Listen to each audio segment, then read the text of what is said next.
keep in mind, Ethereum is also the place where when agentic AI comes together, when you have robots and you want proof of human, you want to make sure those commands come from, a verified source. That's all taking place on a smart contract. A lot of it will be Ethereum. Rising unemployment.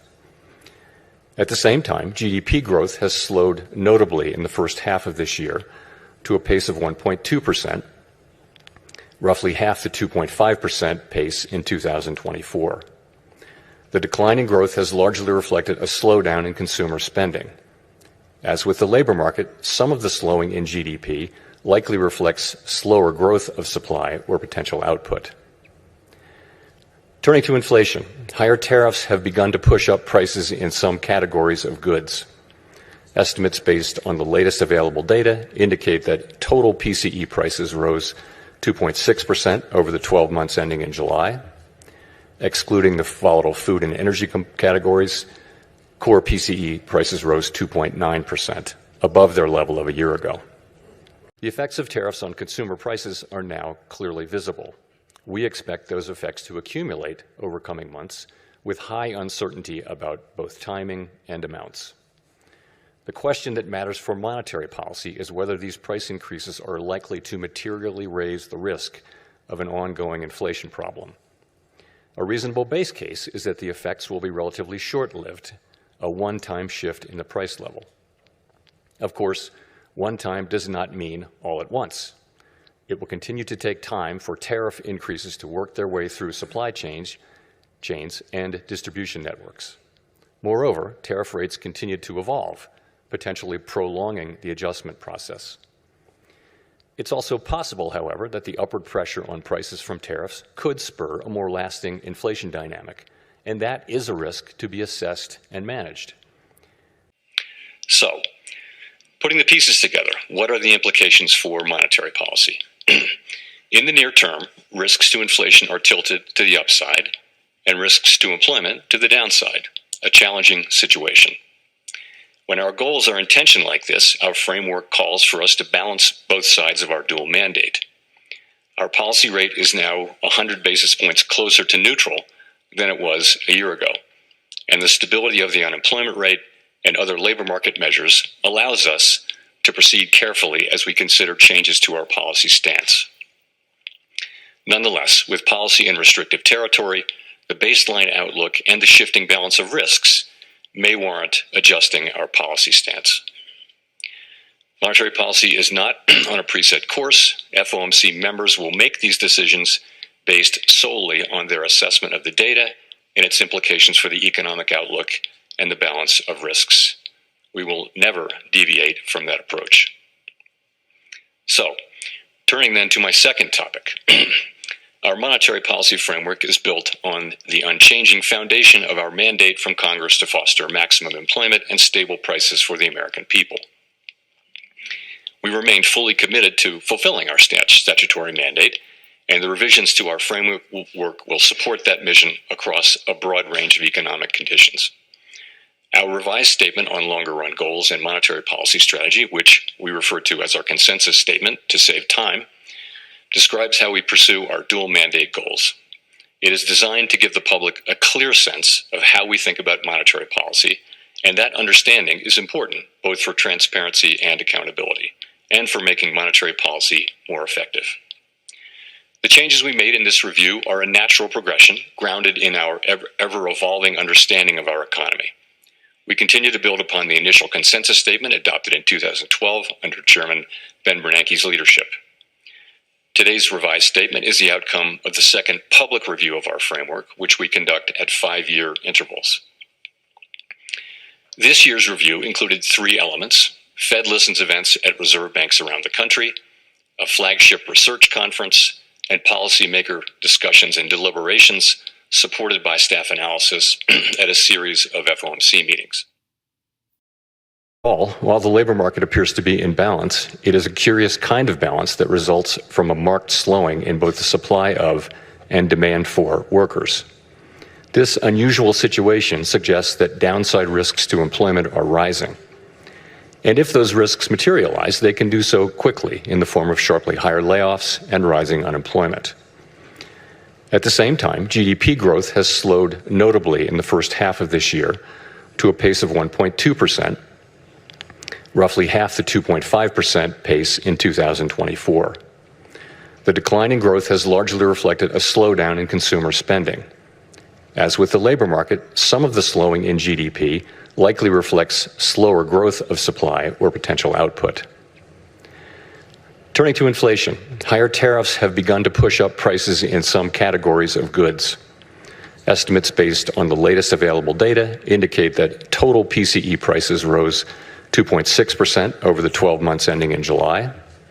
Excluding the volatile food and energy categories, core PCE prices rose 2.9%, above their level of a year ago. Within core, prices of goods increased 1.1% over the past 12 months, a notable shift from the modest decline seen over the course of 2024.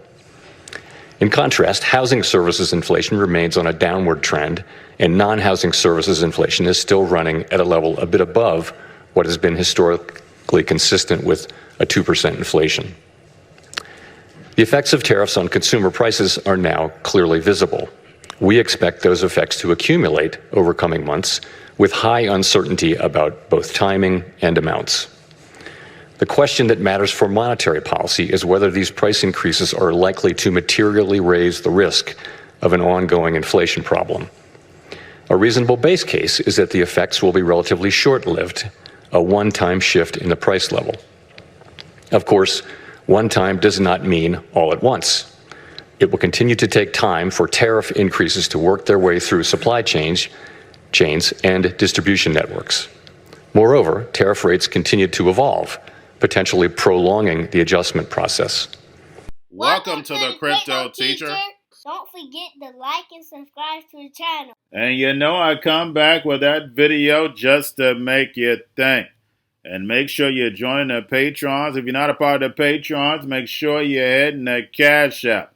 Also, go like and follow the TikTok. More videos to come. And we have Tom Lee says Ethereum is for the machines. And of course, if you listen to this channel, especially from the beginning, this doesn't surprise you. But remember, you got billions and billions of people that don't understand the plan, especially in the United States.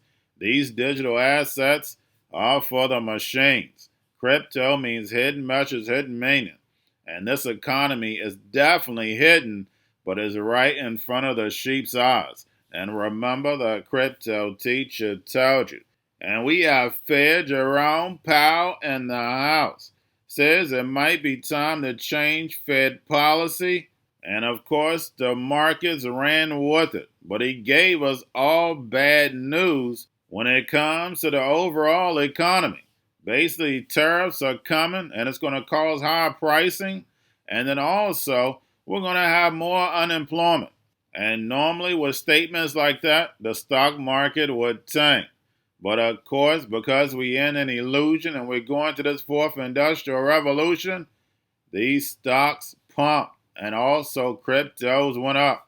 But the market will pull back. Why? Because it's time to build. 2026, 2030, we'll be inside the fourth industrial revolution. And remember, the Crypto Teacher told you. And we have Tom Lee says the markets can go higher, but the Crypto Teacher doesn't see that. And we see how quickly they price things in. We know when it comes to rate cuts, they already price them in before they do it. And AI has ran its course. These companies are worth trillions and trillions of dollars off of valuation, not the profit. They're just pricing in the new digital economy. So like stocks like NVIDIA that made that run in 2026, you're going to start seeing a big pullback because, again, guys, it's time to build. They need that money to start building.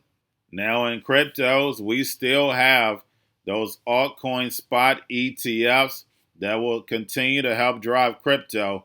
But again, I definitely see markets pulling back. But we know we'll get that black swan as a distraction. So we'll know when it's actually coming. And then we have Trump talking about the FIFA World Cup. And guys, we know why. Remember, FIFA World Cup is global. Then he talks about low-income housing. Trump doesn't want low-income housing in certain areas, and we definitely are going to need it. If you have all these people out of work, something has to give. And then also he talks about crime. And I can clearly see why he putting out the National Guard, but I'm going to put that in the Patreon. If you're not a part of the Patrons, make sure you join. But remember, this is a plan and moves in phases. And remember, the crypto teacher told you, because he knows, when it comes to the NWO, it's all planned out. You have a wonderful day. Turning to inflation, higher tariffs have begun to push up prices in some categories of goods. Estimates based on the latest available data indicate that total PCE prices rose 2.6% over the 12 months ending in July. Excluding the volatile food and energy categories, core PCE prices rose 2.9%, above their level of a year ago. Within core, prices of goods increased 1.1% over the past 12 months, a notable shift from the modest decline seen over the course of 2024. In contrast, housing services inflation remains on a downward trend, and non-housing services inflation is still running at a level a bit above what has been historically consistent with a 2% inflation. The effects of tariffs on consumer prices are now clearly visible. We expect those effects to accumulate over coming months, with high uncertainty about both timing and amounts. The question that matters for monetary policy is whether these price increases are likely to materially raise the risk of an ongoing inflation problem. A reasonable base case is that the effects will be relatively short-lived, a one-time shift in the price level. Of course, one time does not mean all at once. It will continue to take time for tariff increases to work their way through supply chains and distribution networks. Moreover, tariff rates continue to evolve, potentially prolonging the adjustment process. It's also possible, however, that the upward pressure on prices from tariffs could spur a more lasting inflation dynamic, and that is a risk to be assessed and managed. One possibility is that workers who see their real incomes decline because of higher prices demand and get higher wages from employers, setting off adverse wage price dynamics. Given that the labor market is not particularly tight and faces increasing downside risks, that outcome does not seem likely. Another possibility is that inflation expectations could move up, dragging actual inflation with them. Inflation has been above our target for more than 4 years and remains a prominent concern for households and businesses. Measures of longer-term inflation expectations, however, as reflected in market and survey-based measures, appear to remain well anchored and consistent with our longer-run inflation objective of 2%. Of course, we cannot take the stability of inflation expectations for granted. Come what may, we will not allow a one-time increase in the price level to become an ongoing inflation problem. I'll just be blunt about this. The market seemed to take this as a go-ahead for a September rate cut. What did you hear? I heard that the chair is open-minded about what the right stance of policy is going to be and what the right decision is going to be in September. What you're looking at right now is we've got an economy where inflation is too high and it's been trending higher. We have an employment side that is reasonably close to full employment and has been balanced and healthy for the better part of a year. It's been pretty consistent in that 4 to 4.3% range. And what you heard from the chair is that this is a challenging time for monetary policy. My expectation, and it sounds like his as well, is that we'll see inflation continue to rise. We may see unemployment continue to rise as well. And that's a challenging moment for monetary policy to think about what the right way to balance things. For me, what the decision really comes down to is that inflation is too high. It's been trending higher. It puts a real pinch on lower income households. We've been above our target for 4 years, and we need to get that under control. And so to me, we need to maintain a modestly restrictive stance of policy to get inflation back to target. Yeah, you want to be long AI and the crypto trade because those have been the market leaders. So the Mag 7, Bitcoin, Ethereum. But the broadening is really the financials, industrials, and small caps. So you like them all? Yeah, it's kind of cyclicals, AI and crypto, but not the defensives. Your crypto calls have been getting a lot of attention lately, especially on Ether. Yes. Where we were talking earlier, we were debating whether it's the future of the financial system.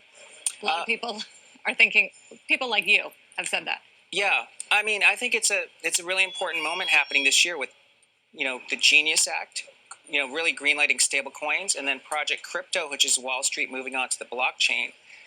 I think it's a lot like 1971 when the US dollar went off the gold standard.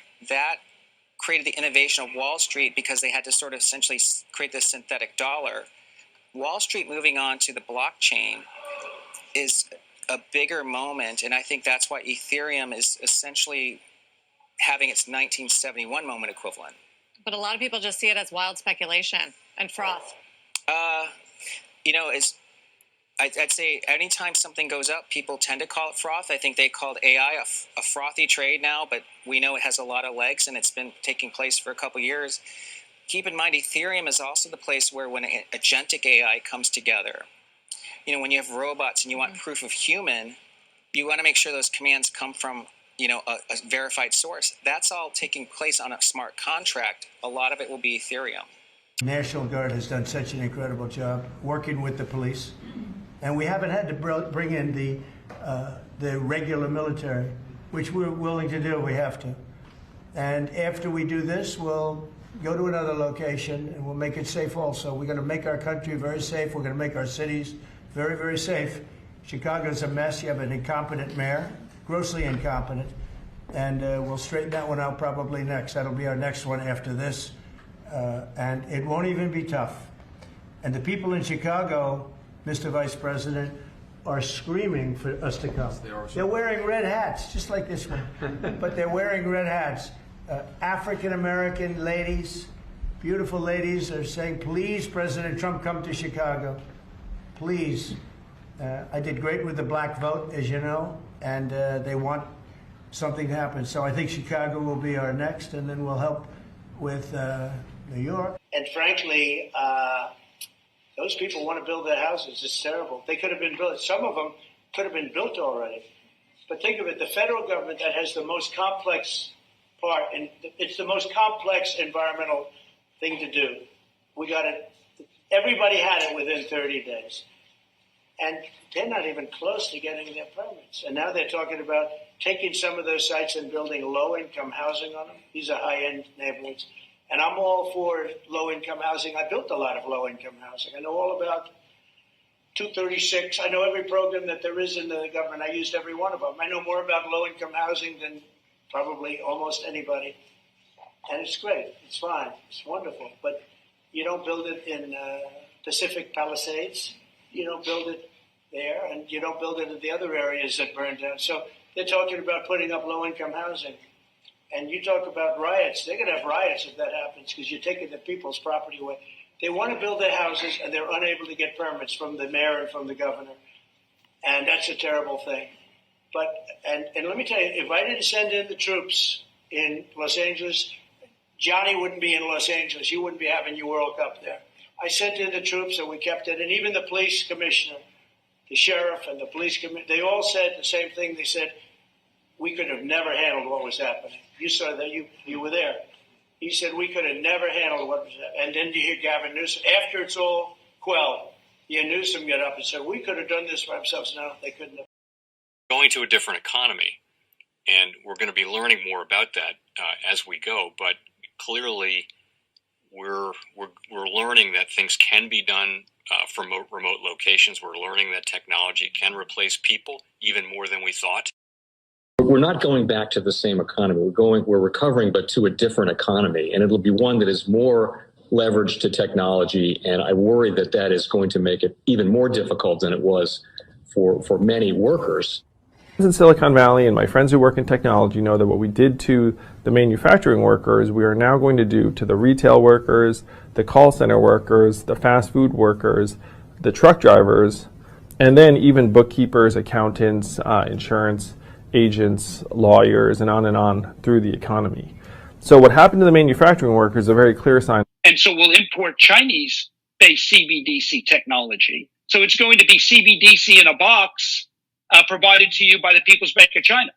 But every stock, every bond, every currency, every commodity, every piece of art, every private business, every piece of real estate will eventually be a token on a blockchain, an entry on a ledger, permanent and immutable. We will have truth instead of trust, and we will save over $7 trillion a year. 6 to 8% of global GDP is wasted by the friction of the trust industry that's necessary when you have dual entry accounting.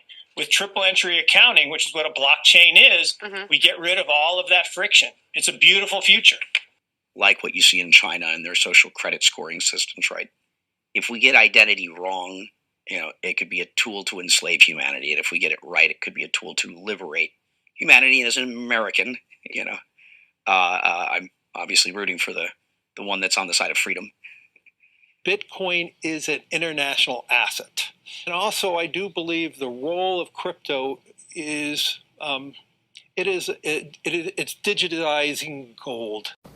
I actually believe this technology is going to be very important. Look at it. We have been part of a huge revolution in investing through ETFs. We believe that ETFs will be changing the whole way we invest. Many people still use it as a means, people are investing it for indexing. No, the majority of people who are putting money in in ETFs are active investors that are buying exposure. The entire bond market is being transformed as we talk right now. I believe the next generation for markets, the next generation for securities will be tokenization of securities. And if we could have that distributed ledger that we know every beneficial owner, every beneficial seller, we all have our code of who's buying, who's selling, instantaneous settlement. And think about it, it changes the whole ecosystem. Chinese bank ICBC has been hit by a ransomware attack, and the U.S. Treasury market, as a result of that, has been disrupted. This, according to the Financial Times. We're getting it more right now with Bloomberg's Shonali Basak. Shonali, what do we know? Listen, we have the Financial Times now reporting that ICBC, one of China's largest banks here, was hit with a ransomware attack. And remember, they're a very significant intermediary in the Treasury market. The SIFMA has told its members that this has been part of the reason here that the system is kind of clogged up, if you will, during that auction that we saw a little bit before. The attack had prevented ICBC, according to the Financial Times, from settling Treasury trades on behalf of other market participants. A large executive at a major bank also telling the paper that such a large party on the fixed income clearing corp creates major concerns, potentially impacting the liquidity of Treasury markets. Now, it was not just a poor auction. It was absolutely lousy, and when the dealers have to step in to save a treasury auction, that's a rare occurrence. And Crypto Teacher and the New World Order book, plus the 3 kids books. It's time to re-educate. Also, new to cryptos, Coinbase, Bitrue, Binance. Do not forget book links and crypto links are in the description. The stock channel, guys. Don't forget to go like, subscribe, spread everywhere. You have your Kobo, your chip stocks, your banking, your gaming, while everybody's sitting at home, get on stocks, the Seaver, the biotech stocks, and while everybody's at home wishing they were still getting that free money. What are they doing? Drinking and smoking weed. Don't forget about those stocks, and you have a wonderful day. The most powerful person in the world is the storyteller. The storyteller sets the vision, values, and agenda of an entire generation to come. Steve Jobs. And guys, I truly believe in this. When you look at the New World Order, they're the storytellers. And that's the reason why I wrote my New World Order book. But guys, now it's time to change the current generation. And I wrote 3 kids books. I love the Trinity because I understand the power that's in it. So I have 3 books. We have an opportunity to change the generation, to educate, not just me, but I want to show you that I take action on a daily basis. And I want you to take action on a daily basis. Whether it's your job, whether it's in your community, we have an opportunity right now to educate the masses. I posted this on my Twitter account. Please share, but this is a short clip of the 3 books. There's going to be a clothing line and action figures. Please get these books for your kids, nephews, cousins, friends, so therefore we can start the re-education now. Because as we see, The fourth industrial revolution foundation is definitely here. Robots, algorithms, drones, taking humanity out the picture. We have to re-educate. But let's get into the video. Part 1. King Joshua and Grandma Tam save the village. Part 2. King Joshua and Grandma Tam save New York from COVID-33. Part 3. King Joshua and Grandma Tam goes to China. It's mandatory to get part 1, part 2, and part 3 of this series. It's time to re-educate Generation Z.